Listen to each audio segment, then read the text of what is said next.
In the United Kingdom, 42 sites are currently noted as available, forecasting that 34% of all the UK's energy could come from tidal power alone. Wave power, which extracts energy from the surface motions of the ocean, is estimated to have a global potential of up to 80,000 terawatt-hours a year. This means 50% of the entire planet's energy usage could be produced from this medium alone. Now, it is important to point out that tidal, wave, solar, and wind power requires virtually no preliminary energy to harness, unlike coal, oil, gas, biomass, hydrogen, and all the others. In combination, these four mediums alone, if efficiently harnessed through technology, could power the world forever. That being said, there happens to be another form of clean, renewable energy which trumps them all: geothermal power. Geothermal energy utilizes what is called heat mining, which, through a simple process using water, is able to generate massive amounts of clean energy.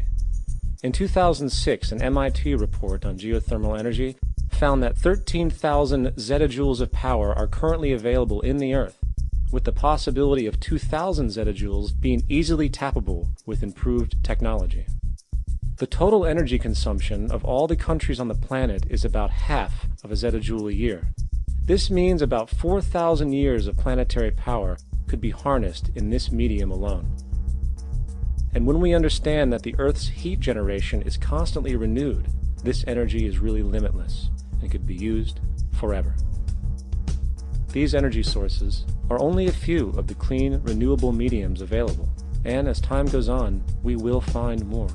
The grand realization is that we have total energy abundance without the need for pollution, traditional conservation, or in fact, a price tag. And what about transportation?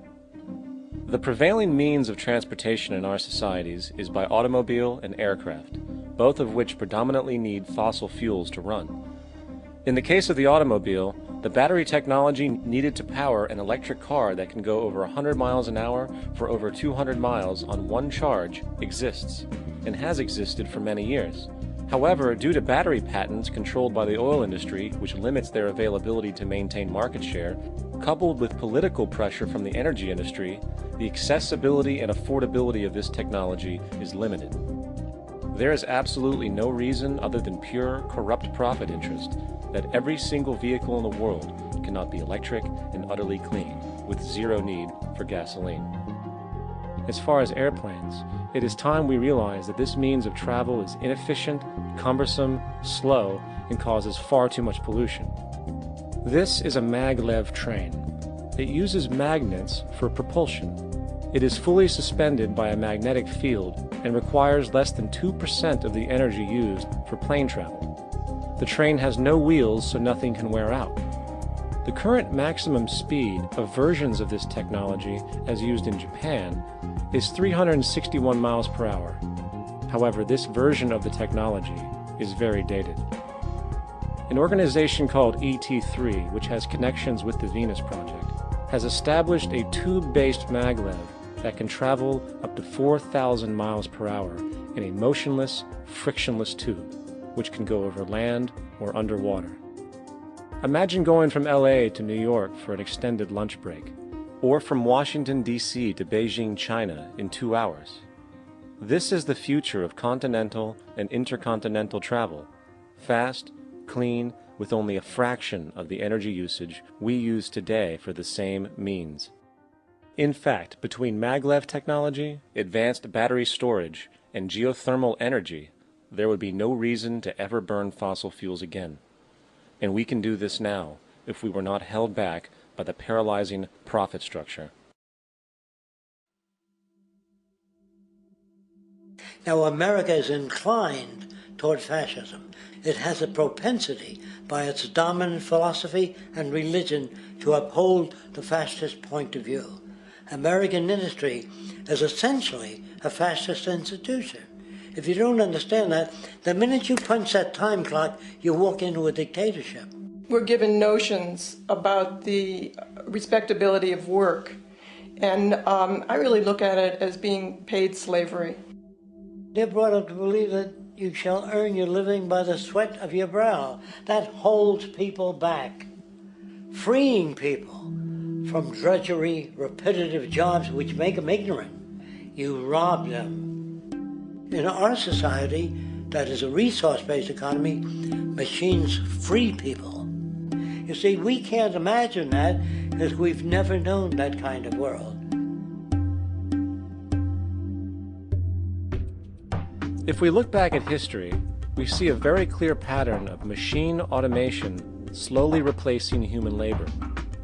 From the disappearance of the elevator man to the near full automation of an automobile production plant, the fact is, as technology grows, the need for humans in the workforce will continually be diminished. This creates a serious clash, which proves the falseness of the monetary-based labor system. For human employment is in direct competition with technological development. Therefore, given the fundamental priority of profit by industry, people through time will be continually laid off and replaced by machine. When industry takes on a machine, instead of shortening the workday, they downsize. You lose your job, so you have a right to fear machines.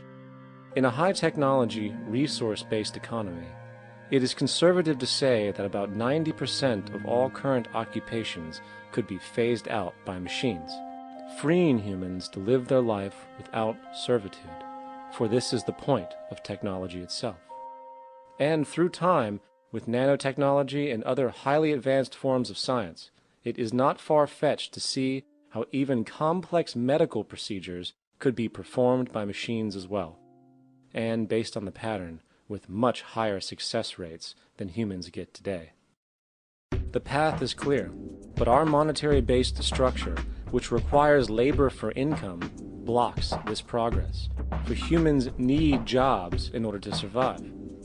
The bottom line is that this system must go, or we will never be free, and technology will be constantly paralyzed. We have machines that clean out sewers. It frees a human being from doing that. So look at machines as extensions of human performance. Furthermore, many occupations today will have simply no basis to exist in a resource-based economy, such as anything associated with the management of money, advertising, along with the legal system itself. For without money, a great majority of the crimes that are committed today would never occur.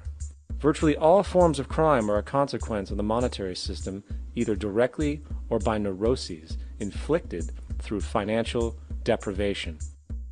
Therefore, laws themselves could eventually become extinct. Instead of putting up a sign, drive carefully, slippery when wet, put abrasive in the highway so it's not slippery when wet. And if a person gets in a car they're drunk and the car oscillates a great deal, there's a little pendulum that swings up and back, and that'll pull the car over to the side. Not a law. Solution. Put sonar and radar in automobiles so they can't hit one another. Man-made laws are attempts to deal with occurring problems, and not knowing how to solve them, they make a law. In the United States, the most privatized, capitalist country on the planet, it should come as no surprise that it also has the largest prison population in the world, growing every year. Statistically, most of these people are uneducated and come from poor, deprived societies. And, contrary to propaganda, it is this environmental conditioning which lures them into criminal and violent behavior. However, society looks the other way in regard to this point. The legal and prison systems are just more examples of how our society avoids examining the root causes of behavior. Billions are spent each year on prisons and police, while only a fraction is spent on programs for poverty, which is one of the most fundamental variables responsible for crime to begin with. And as long as we have an economic system which prefers and in fact creates scarcity and deprivation, crime will never go away.